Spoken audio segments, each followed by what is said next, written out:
بسم اللہ الرحمن الرحیم۔ السلام علیکم پیارے بچوں، ہم حصہ نظم و غزل میں پڑھ رہے تھے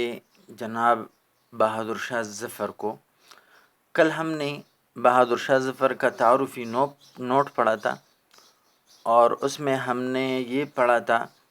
کہ بہادر شاہ ظفر آخری مغل تاجدار تھے، اور ان کو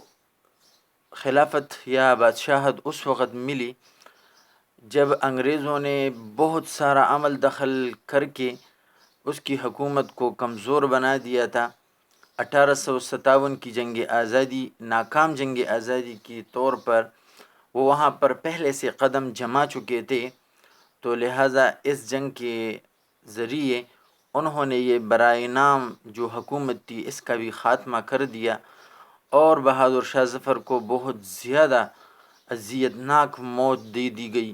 یعنی ان کے آنکھوں کے سامنے ان کے سارے لوگوں کو قتل کر دیا گیا، اور پھر دلی کو لوٹا گیا، دلی کو برباد کیا گیا، اور برما کے شہر رنگون میں ان کو بیچ کر قید کر دیا گیا، اور قید ہی کے دوران ان کی پھر وفات ہوئی۔ تو یہ سارے حالات آپ نے ذہن نشین رکھنے ہیں، کیونکہ یہ سارا پس منظر ہے، اور اسی پس منظر میں یہ غزلیں لکھی گئی ہے۔ تو لہٰذا اگر یہ پس منظر آپ شروع میں تھوڑا سا ٹچ دے دیں اس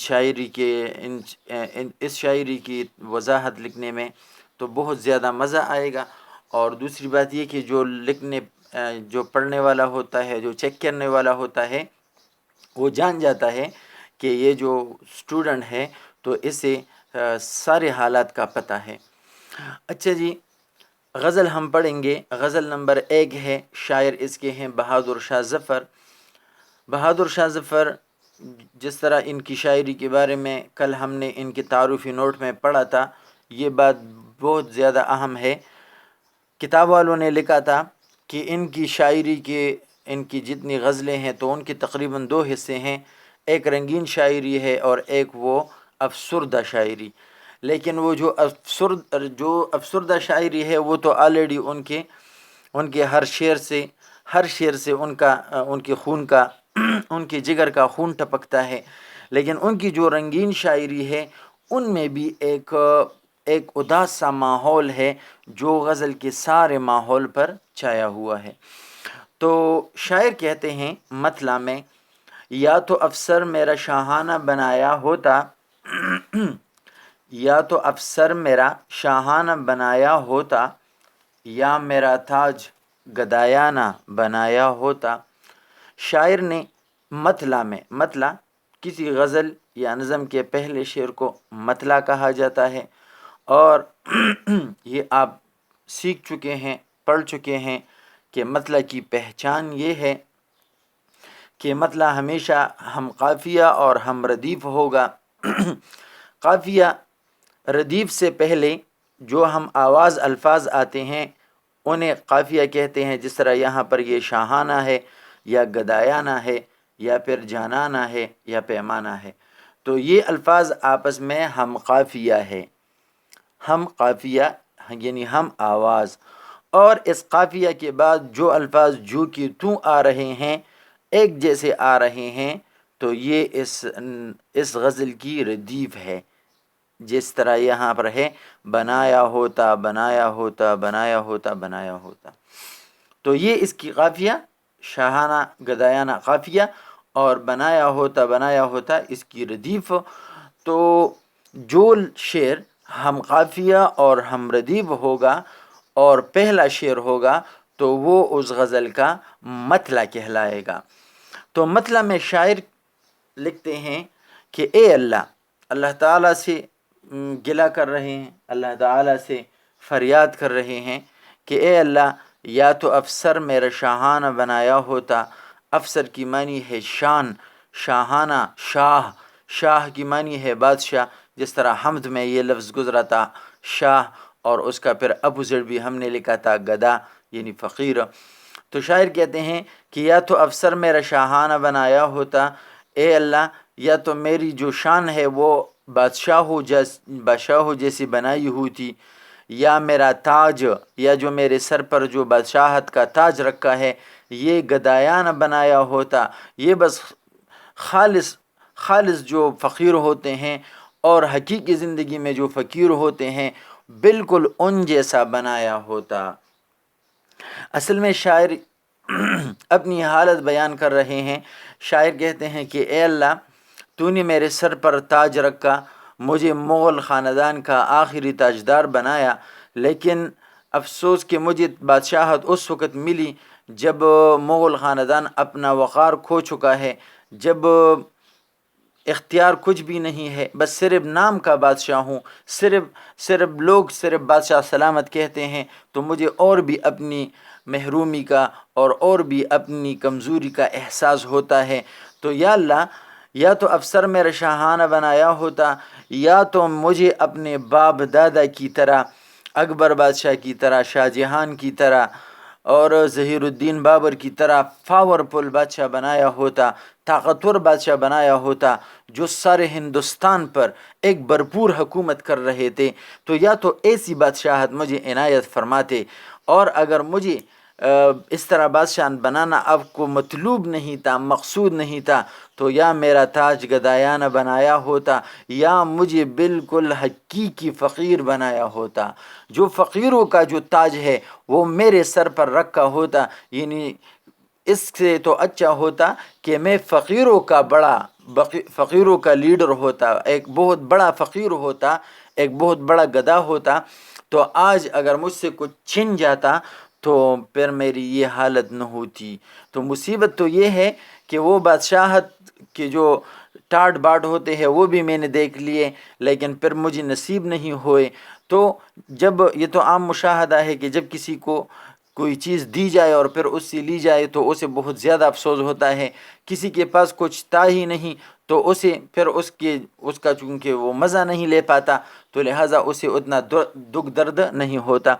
تو یہاں پر شاعر کہتے ہیں کہ اے اللہ یا تو مجھے اپنے باپ دادا کی طرح پاورفل بادشاہ بنایا ہوتا، یا میرا تاج گدایا، یا بس مجھے حقیقی زندگی میں ایک عام فقیر بنایا ہوتا، تو آج یہ سب کچھ چھن جانے کا مجھے بالکل درد اور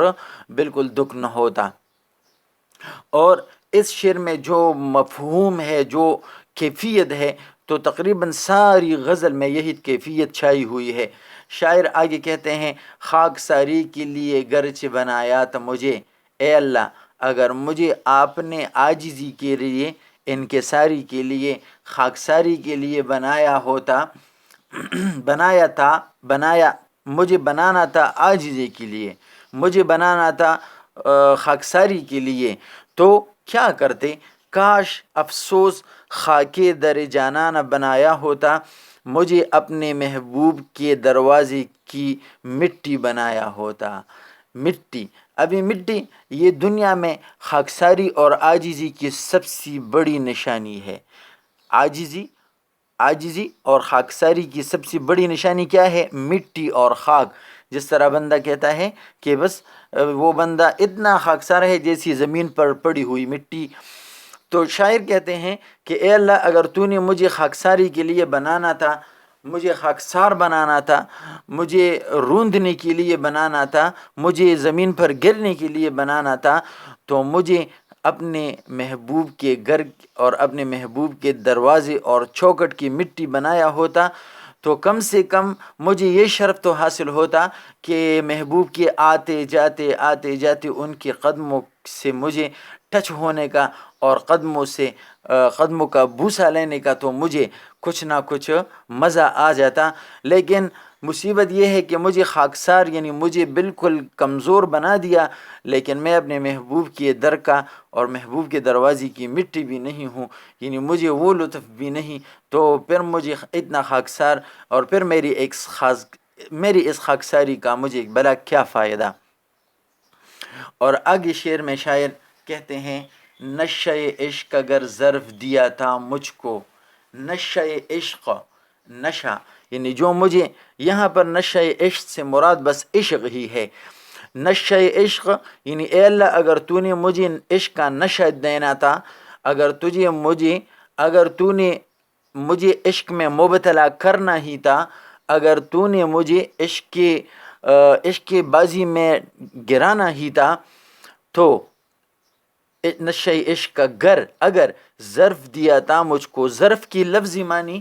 برتن ہے، لیکن یہ اس کی لغوی معنی ہے. ظرف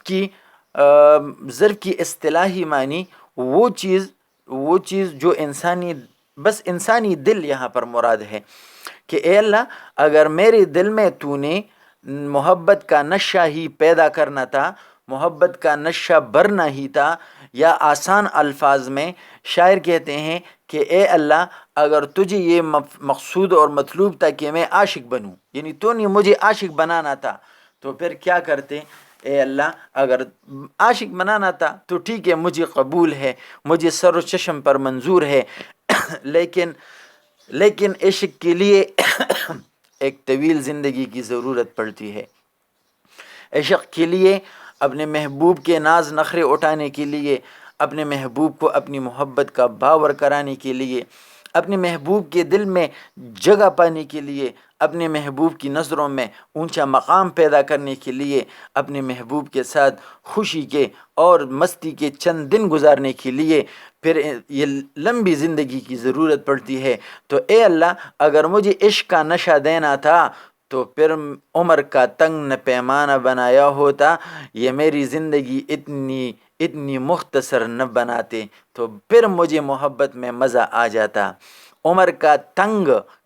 یہاں پر مراد ہے کم، پیمانہ تو پیمانہ یہاں پر مراد ہے دورانیہ، یعنی اے اللہ عشق کے لیے ایک لمبی زندگی درکار ہے. محبوب کو پانے اور اس کو اپنی محبت کا باور کرانے اور اس کے دل میں جگہ بنانے، اور پھر عشق و محبت کی جو آزمائشیں ہیں، جو امتحانات ہیں، ان سے سرخرو نکلنے کے لیے، ان کو پار کرنے کے لیے، عشق کے دریا کو پار کرنے کے لیے، عشق کی بازی کو جیتنے کے لیے ایک لمبی زندگی ضروری ہوتی ہے، ایک طویل زندگی ضروری ہوتی ہے. لیکن اے اللہ ایک طرف تو نے مجھے عاشق بنا دیا، ایک طرف تو نے مجھے عشق کا نشہ دیا، اور دوسری طرف میری زندگی مختصر بنا دی. تو یہ میرے ساتھ بڑی ستم ظریفی ہے. یا تو مجھے عاشق ہی نہ بناتے اور یا میری زندگی طویل دیتے، تو طویل زندگی میں اپنی محبت سے بہت اچھی طرح لطف اندوز ہوتا، اور عشق کی جو آزمائشیں ہیں اور امتحانات ہیں تو اس کو میں آسانی کے ساتھ سر کر لیتا. لیکن یہ کیا ستم ظریفی ہے کہ عاشق بھی بنایا اور زندگی بھی مختصر عطا کی. تو یہ اصل میں یہاں پر شاعر اپنی کم زندگی اور اپنی مختصر زندگی کا رونا رو رہے ہیں.